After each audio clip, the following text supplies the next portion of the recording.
பழனிமலை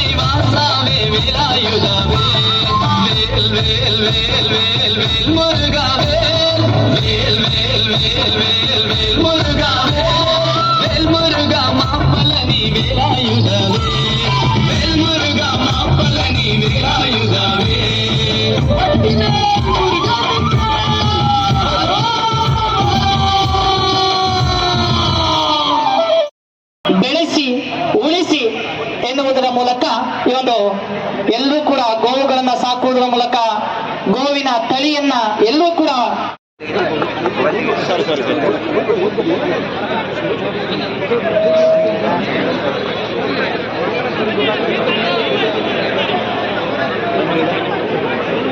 ಪರಮ ಪೂಜನೀಯ ಶ್ರೀತ ಸ್ವಾಮೀಜಿಗಳ ನೇತೃತ್ವದಲ್ಲಿ ಈಗ ಗೋಪೂಜೆ ನಡೀತಾ ಇದೆ. ಎಲ್ಲ ಹಿಂದೂ ಬಾಂಧವರೆಲ್ಲರೂ ಕೂಡ ಗೋವಿನ ತಳಿಗಳನ್ನ ಸಂರಕ್ಷಣೆಯನ್ನ ಮಾಡುವುದರ ಮೂಲಕ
परमानन्दमाधवम् अथ विश्वरूपदर्शन योगो नाम एकादशो.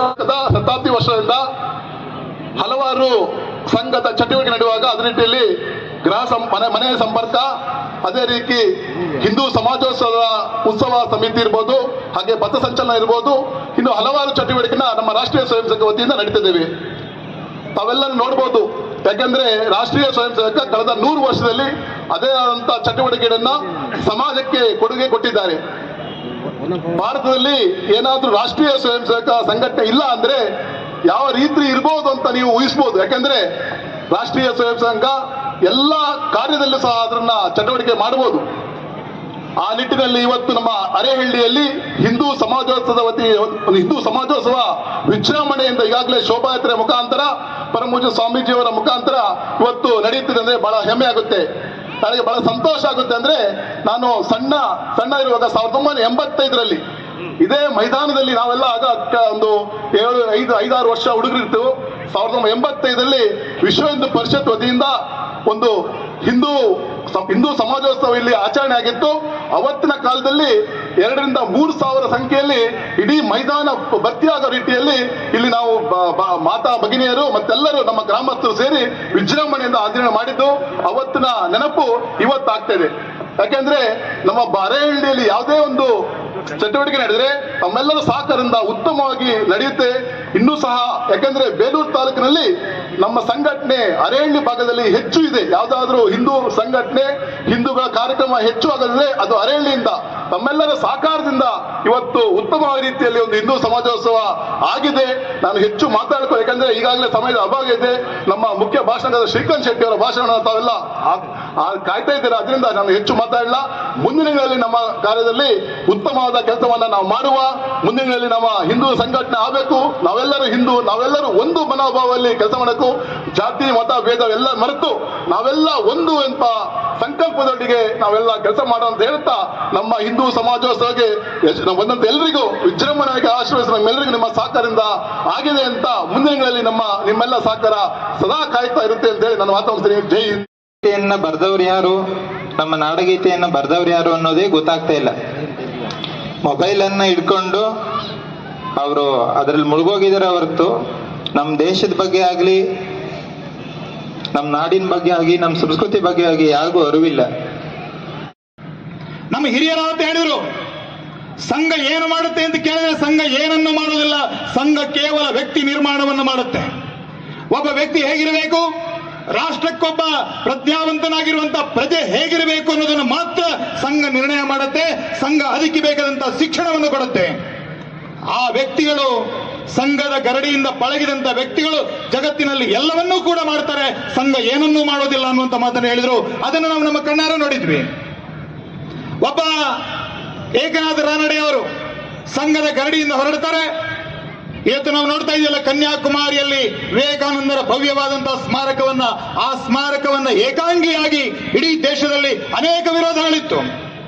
ತಮಿಳುನಾಡಿನ ಸ್ವತಃ ಸಿಎಂ ಹೇಳ್ತಾ ಇದ್ದ, ಭಕ್ತವತ್ಸಲಂ ಯಾವ ಕಾರಣಕ್ಕೂ ನಾವು ಅದನ್ನು ಆಗೋಕೆ ಬಿಡೋದಿಲ್ಲ ಅಂತ ಹೇಳ್ತಾ ಇದ್ದ.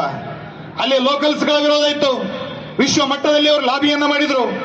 ಆ ಸಂದರ್ಭದಲ್ಲಿ ಸ್ವಾಮಿ ವಿವೇಕಾನಂದರ ಸ್ಮಾರಕವನ್ನು ಮಾಡೋದಕ್ಕೆ ಕೇವಲ 3 ದಿನದಲ್ಲಿ 300 ಜನ ಸಂಸದರ ಸಹಿಯನ್ನ ಸಂಗ್ರಹ ಮಾಡಿ, ಅದಕ್ಕೆ ಬೇಕಾದಂತ ಲಕ್ಷಾಂತರ ದುಡ್ಡನ್ನು ಸಂಗ್ರಹ ಮಾಡಿ ಆ ಸ್ವಾಮಿ ವಿವೇಕಾನಂದರ ಭವ್ಯ ಸಂಘ ಒಂದು ಅದ್ಭುತವಾದಂತಹ ಧ್ಯೇಯದ ಜೊತೆಗೆ ಸಂಘ ಕೆಲಸವನ್ನ ಮಾಡ್ತಾ ಇದೆ. ಈ ವರ್ಷ ಸಂಘ ನಮ್ಮ ಸಮಾಜಕ್ಕೊಂದು ಕರೆಯನ್ನು ಕೊಟ್ಟಿತ್ತು. ಆ ಕರೆ ಏನು ಅಂತ ಕೇಳಿದ್ರೆ, ನಾವು ಪಂಚ ಪರಿವರ್ತನೆಗಳನ್ನು ಮಾಡಬೇಕು. ಸಮಾಜದಲ್ಲಿ ಏನು ಮಾಡಬೇಕು? ಪಂಚ ಪರಿವರ್ತನೆಗಳನ್ನು ಮಾಡಬೇಕು. ಅದರಲ್ಲಿ ಎಲ್ಲಕ್ಕಿಂತ ಮೊದಲ ಪರಿವರ್ತನೆ ಯಾವುದು ಕೇಳಿದ್ರೆ, ಈ ಹಿಂದೂ ಸಮಾಜಕ್ಕೆ ಸ್ವಬೋಧ ಅನ್ನುವಂಥದ್ದು ಬರಬೇಕು.